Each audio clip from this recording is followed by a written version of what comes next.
Hey guys, welcome back to another video. In today's video, I'm going to be telling you the story of my first Gibson guitar.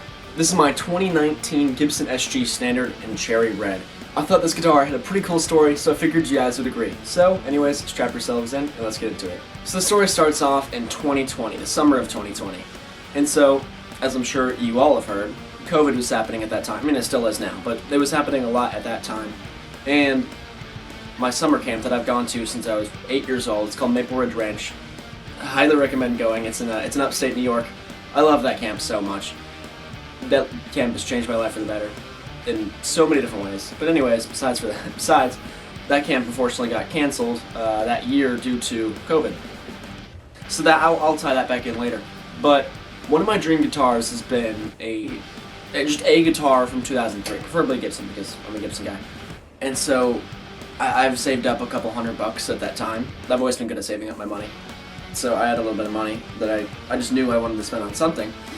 And what happened was, I'm tying it back in now, when that summer camp got canceled, my parents were, I'm very thankful, my parents were nice enough to let me keep some of that money that was refunded back to us. So I had a little bit more money that I was able to put towards something. And it took a lot of convincing.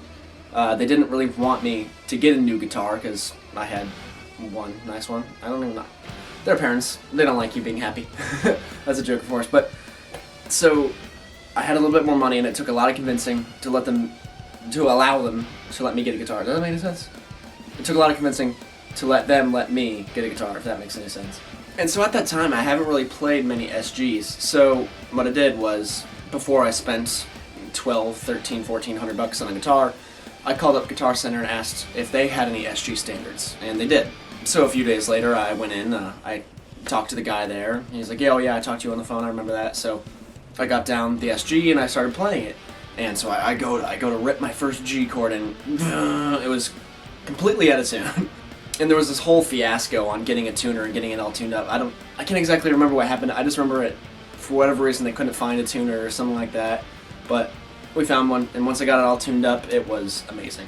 You know, that guitar truly just felt different from anything I played, not just at that time, but even to now. And I played lots and lots of really nice guitars, and that one just felt different. It was awesome. And after just a few minutes of playing it, I knew I'd fallen in love, and I knew I wanted that one over the 2003. The only problem was the combined money from me saving up in the summer camp.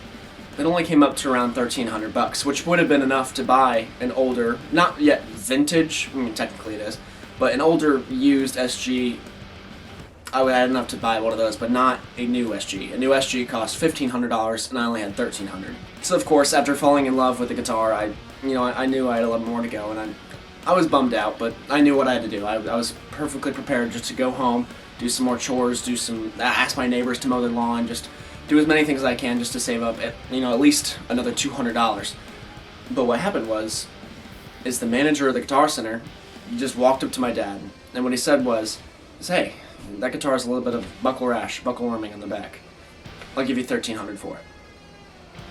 And the crazy thing about that is, that was the perfect amount. That was my budget. That's what it was. It was exactly what I wanted. I mean, of course, less would be better, but whatever.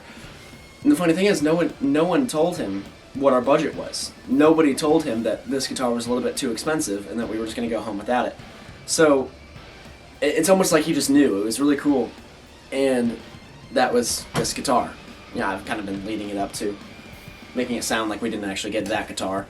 But yeah, this is the guitar I got at Guitar Center, and it's not even bad. The buckle warming, there's just a tiny little bit. I'll throw some B-roll up there and show you guys.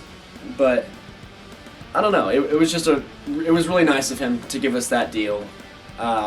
Maybe you could tell I was a little disappointed that I couldn't. Maybe he just, I don't know. I have no idea how he knew, but it was super nice of him to do that. And that's just the pretty simple story of my SG here. And so obviously, I still have it to this day, and I still play it pretty much every single day. I've not made any modifications to it, and I've kept it in, other than just that little bit of buckle warming in the back, it's in perfect condition. I have not scratched this thing even a little bit. Well, there's one scratch in the pickguard here, but other than that, this thing's in basically brand new condition. So I'm extremely thankful for that Guitar Center employee. I can't remember his name, but that was just so nice of him, and because of him, this is why I have this guitar, and I love it very, very much. So I think that was a pretty cool story. If you guys enjoy, feel free to click like. If you guys loved it and you want to see more content from me, feel free to subscribe. But anyways, thank you guys so much for watching, and I'll see you in my next video.